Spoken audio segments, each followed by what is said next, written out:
Welcome to Gen Z Hoops, the Gen Z basketball, coaching, and sports business show. On this podcast, you'll learn from professional players, coaches, and executives from all over the world and see the court in a brand new way. And now, joining you courtside, your Gen Z host, John Hartophilus. Coach JB, what's going on? Hey, how you doing? Doing great. Really excited to have you on the show here and really kicking off, right, which should be an awesome season in the next few days, weeks. How's your day been so far? Maybe what was your day today like? The day's been good. Preparing for training camp with the crews. We have some of our players in town that are working out, that are coming back from injury. So worked them out this morning, and really a lot of film and training camp prep right now. It's got to be a lot of fun. And I'm sure, right, when we dive into a conversation about you and your career, everyone, I'm sure, is always asking about your NBA stops or your G League stops. I'm sure everyone just jumps to that. But I'm curious about where it all began, maybe. I know you started playing basketball for the first time your freshman year of high school. Can you kind of tell us maybe what that was like, being 14, maybe a little unsure of yourself, not sure how to maybe get the most out of yourself in the game, and maybe how that took over to now where basketball is your entire life? Yeah, so it started out, like you said, freshman year of high school, kind of 14, 15. I was at Trinity Pauling, which is in New York, and we had a good basketball program. So really, from that point, decided that, hey, I want to try to play in college, but really had no idea that would make a career out of basketball. At that point, it was really just enjoying the game and trying to get to college and play in college. Right, there's definitely a switch there where you start taking it super seriously because you realize that basketball can do a lot of things. It can take you all around the world. When did that maybe happen for you? And even then, so when you realized that after you're done playing, that coaching was maybe an option for you? Really, so right after college, I played at Dickinson College, Pennsylvania, Carlisle, Pennsylvania, and I started coaching at Shippensburg University, which is a Division II school in Pennsylvania. And really, when the light bulb sort of clicked, I had this moment where I wanted to make coaching my career. I was an assistant basketball coach with the team. I also worked as a mentor, kind of a academic counselor, the graduate academic success program. So I was working with the academic success program, and a coworker of mine said, hey, so what'd you do this past weekend? And we had 2 games, and we're on the road, both games. And so I said, well, we played here, we played there. And she was like, oh, so you worked all weekend. And that's really when the light bulb clicked, because I never really thought of basketball as work. And that's really when I wanted to make coaching a career. But at that point, I really just wanted to take it as far as I could go in the college game. That's great, right? Thinking about how you kind of realize for the first time, like, wow, not only do I enjoy this, but it actually is like it's a job. I can actually do this for the rest of my life and actually have a lot of fun doing it. So that's got to be a really cool feeling. And you could tell, right? I mean, anyone that's worked as many basketball camps as you had, you know that they're already passionate about it. I saw a lot of them, whether it's, of course, 5-star. I hear all about it all the time being a New York guy. What were some of those camps that you maybe worked when you were first starting that really made you realize how much you enjoyed coaching?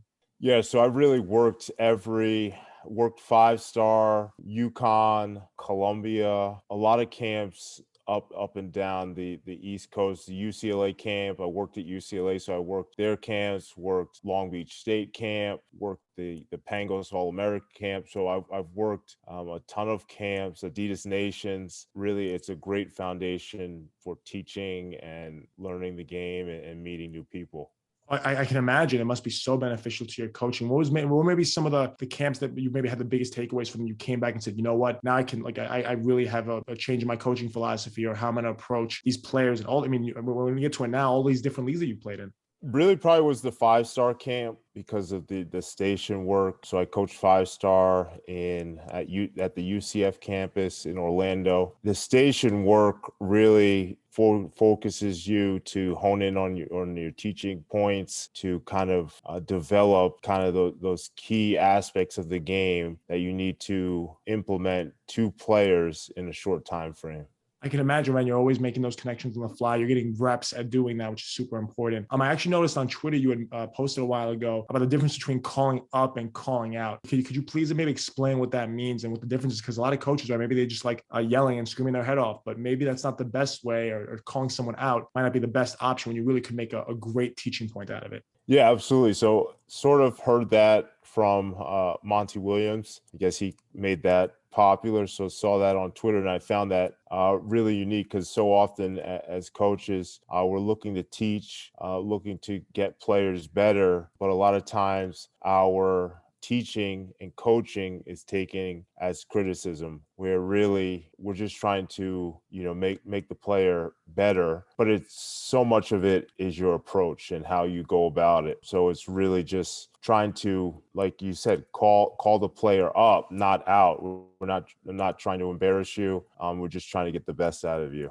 I love it, right? That's such a great recipe for really having success in communicating with players and getting the most out of them. In that same breath, it's interesting thinking about maybe but outside of maybe the actual roles you had coaching for teams, maybe some of the stuff you did on your own and being a little more entrepreneurial with it. And one of those things I saw was your involvement with Game Shots basketball. Was that something that was maybe a newer thing for you, or was it something that when you first started coaching, you kind of started doing that and being able to touch players in that way? No, it was more of kind of midway through my journey so far. I had worked for, several NBA teams, a couple colleges by the time I kind of dived into Game Shots, and, working in the private sector was something that at the time was interested in and still interested in kind of building out kind of that development repertoire in the private sector. But it's such a unique aspect to really put your own stamp on the game, because when you're working for either a head coach or for an organization, you're really following their kind of order, so to speak, and putting your own twist on it. But really, with your own kind of entity, you can kind of take full reign and kind of how your own personal philosophies. Love it, right? Being able to be creative with it and really help mentor these young players and get them to and get them to maybe follow that certain path. I mean, you've had a lot of cool titles along the way. One of the ones that stood out to me, because I just didn't know that a lot of college programs had these, was when you were at UCLA, and for both the men's and women's teams, you were an academic mentor. So I'm curious as to what that title really means, because I've never spoken to anyone with that before. I thought that was cool. Is there any basketball involved in that? Is it all classroom stuff? Like, how did that role maybe shape up for a school as prestigious as UCLA? Yeah, so it was all off the court work. So people, I guess, would say now player development. That word didn't really exist at the time, but it was everything off the court. I guess life skills, college transitioning. It was study hall. I was in charge of monitoring study hall, making sure guys and the women getting their academics completed, because like you said, UCLA is a very prestigious academic school. It's a very demanding athletic program. So in order for the players to be, at their best on and off the court, they need a support system. And that really was my role going into UCLA. It was my first time being exposed to a major university and kind of Power 5 basketball program like that. And coming from where I started as a Division II coach, it was just, an eye-opening experience. And so it was all off the court, non-basketball work, but it was a great opportunity. I love it because that's such an important aspect of the game that maybe a lot of people overlook sometimes. They only think about the X's and O's, but what you're doing there actually just really impacts lives and changes them. So we've spoken a lot about with the college ranks. You mentioned before how that was maybe your goal when you first started coaching, was to stay around the college game. But you eventually made the move to the NBA with first with the Clippers as a video coordinator. And I saw you had a lot of video experience, especially in your early years. What did that first jump look to the NBA, going from college to the league, both in terms of how you ended up there, but also maybe what those first few months into getting ingratiated to the NBA environment looked like? Yeah, so how I got to the NBA, I was able to connect with one of the Clippers video coordinator and coaches at the time, Ramen Spasato. Really was just seeking any advice from him, kind of to progress into coaching. I was new into the coaching business. I was working at UCLA at the time and just really wanted to progress as far as I could. And being at UCLA, obviously I wanted to continue in Division I basketball. And then at that time, I thought maybe, hey, I'm at UCLA, maybe a professional basketball could be an option. So I was reaching out to any and everybody about, advice, opportunities. And Ramen was one of the few people, that got back to me. I actually had to probably emailed him about 4 times before he actually got back to me. Just gave me his phone number and we just kept in touch. and, he invited me to the practice facility. I met with him there. And then when an opportunity presented itself over the summer, a couple months later, kind of went there and interviewed with the coaches and presented the opportunity. But the first couple months in the NBA was an absolute whirlwind. Was first the terminology and the level of detail that goes into each and every game, each and every scouting report. Had never been exposed to something like that. And the terminology was a completely different language, the college game. And then, so those were the first two things. And then the third thing was just the pace of everything. The games come at you. It's like an avalanche, if you're not used to it. You're playing 4 games a week. You got to prepare 5 opponent scout games for each of those 4. So that's, 20 games a week that you're, cutting down, breaking down. It's a lot of time and hours spent. So those were the biggest adjustments to the NBA. I can imagine, right? I mean, your computer definitely had its fair share of exporting times and cutting up clips and all that good stuff, which is great thinking about, right? I mean, in terms of the reps we're getting in the video room. So that's awesome thing about your time with the Clippers and the right getting adjusted to life in the NBA. When you went over to the Magic, I noticed you did some maybe a little more scouting work. Was that all done on video, or was it maybe was there any in-person scouting as well? Yeah, that was all done on video. When I was with the Clippers, I actually did some live person scouting at Lakers home games. So I was like an advanced scout Clippers as well. And that was, also just, an experience I had never really been exposed to before. But with the Magic, yeah, everything was done on video. And this was, probably 8-9 years ago now. So the technology has changed a lot. So when I was with the Clippers, a lot of it was even the opponent games was, live logging. And that means, you have to capture the video from the TV in order to break down the game and give to the coaches for the next day, where now you can, download most of them. So the technology was a lot different. We were still working with CDs at the time, where now everything's digital. It really was, a great entrance into professional basketball, into the NBA, and a great way to learn.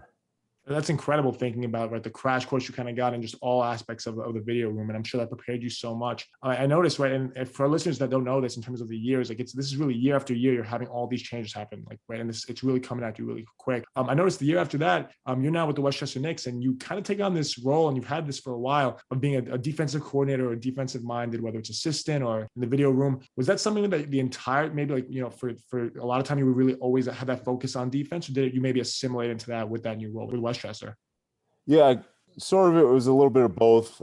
See the game through a defensive lens, but definitely doing. The majority of my career has been opponent scouting, which is heavily defensive focus. So you're looking at play calls, personnel, and really trying to stop the other team from being successful in what they do. So it really was, not only the way I naturally view the game, but, my professional experience kind of lent myself to kind of working more on the defensive side of the ball as a defensive coordinator.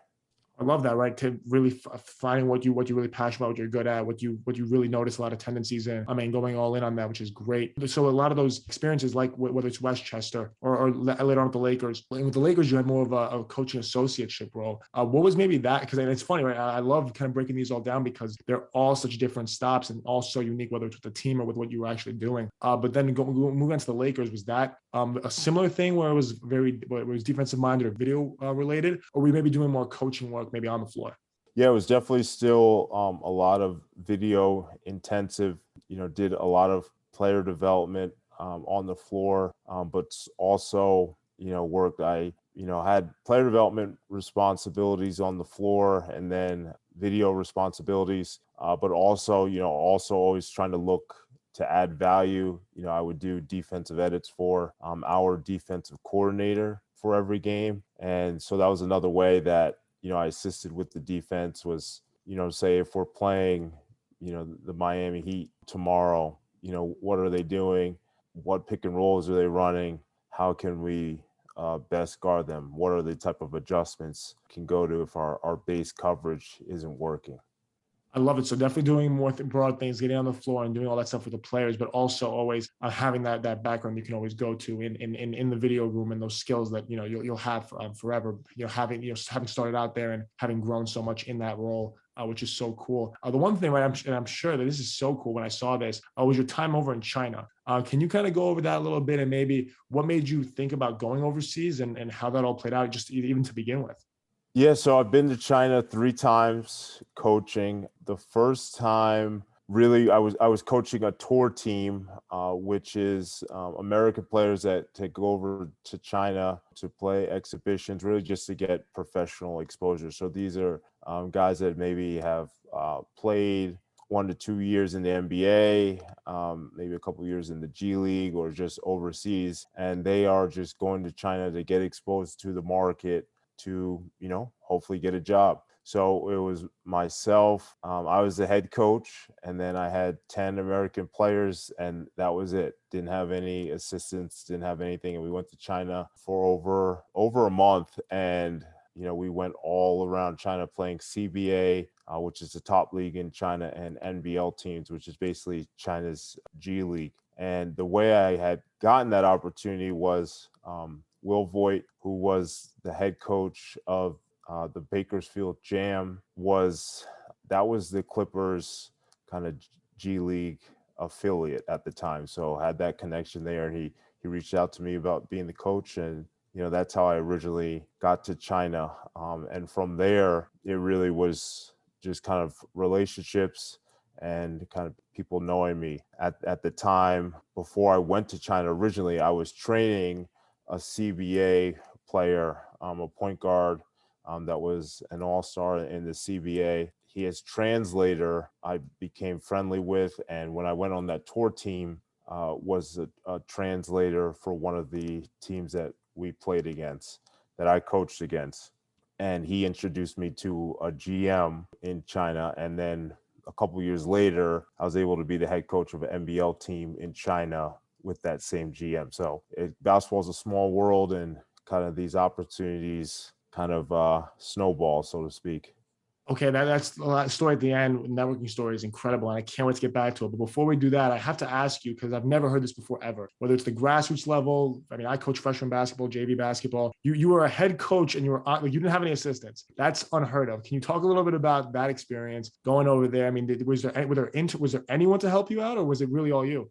No one. It was Wow. all me. Well, I had a translator, not for me and the players, but just for me and the players to communicate with everybody else in China. So he spoke English and Chinese, so he would help us travel around. But as far as the basketball aspect, no, nobody. It was just myself and 10 players, and we had some good players. We had Ben Uzo, who had played in the NBA at the time and has been on the Nigerian national team, has done some good things. Marcus Cousins, who has played in the NBA. Brian Williams, who went on to play in the G League. I actually coached him in the G League with the Wisconsin Herd. So, yeah, it was just me and 10 players, and that was a great experience because, not only are you the head coach, but, you're also the assistant coach. You're also kind of the ops person, coordinating the travel. So have a lot of different roles. That was my next question, actually, was if you were scheduling hotels and flights, and now my next question would be like, were you the GM kind of? You mentioned how you coach some of these players at the G League level. Like, was there anyone back home that you were calling up to update about the games, or was this really a lot of you just there and doing your thing? No, I let Will Voigt know about the games and kind of how we were doing, how the players were progressing. I didn't have to schedule any of the travel or hotels, but definitely had to make decisions about when we're going to practice, if we're going to practice, and things of that nature. But yeah, it was a lot, but definitely experience that you grow from. Oh my God, I can only imagine. I mean, and that's such a crash course of not just internationally, a different side of the game. You're also just learning. You're touching every part of the industry, which is great. I mean, we already discussed the video work you had done, but now you're really just getting everything in one shot, which is great. Now, if I have to get back to what you had said about networking with a GM over in China, and then all of a sudden now you're coaching that team a couple of years later. So what maybe happened in the meantime from you get back from China the first time to then you go over there the second time? What kind of communication was there to then now you're over there in China, you're coaching a team after really maybe doing everything the first. I mean, did you have assistants that time? I would hope you did, right? You had some assistants that time. The second time? Second time, yeah. Yeah, I had some assistants. Thankfully. Thankfully. But they were Chinese and they didn't really speak any English, so that was a unique challenge as well. But yeah, really the communication between myself and the GM was, just casually kind of keeping in touch. Between that first time in China, I worked for the Lakers. And then I was an assistant coach with the Milwaukee Bucks G League team, the Wisconsin Herd. So worked for the Lakers and then was an assistant for the Herd for one season. And then between the first and second season that I was with the Herd, went over to China for the summer to coach a team.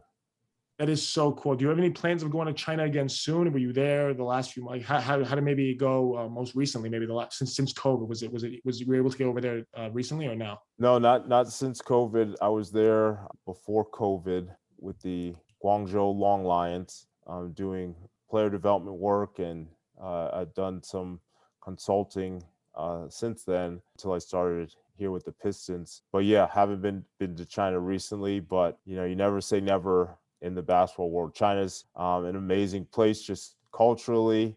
I like to travel, experience, different foods, different customs. So, we'd love to go back to China again if the opportunity presented itself.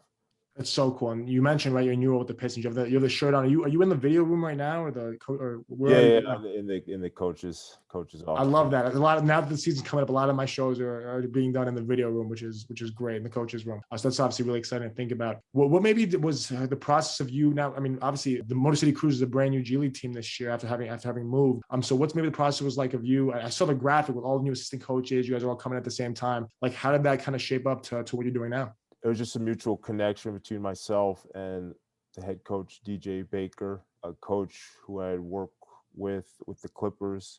Coach Dave Severance had worked with Coach Baker, Tim Grover at Attack Athletics, and I believe they worked together with the Chicago Bulls.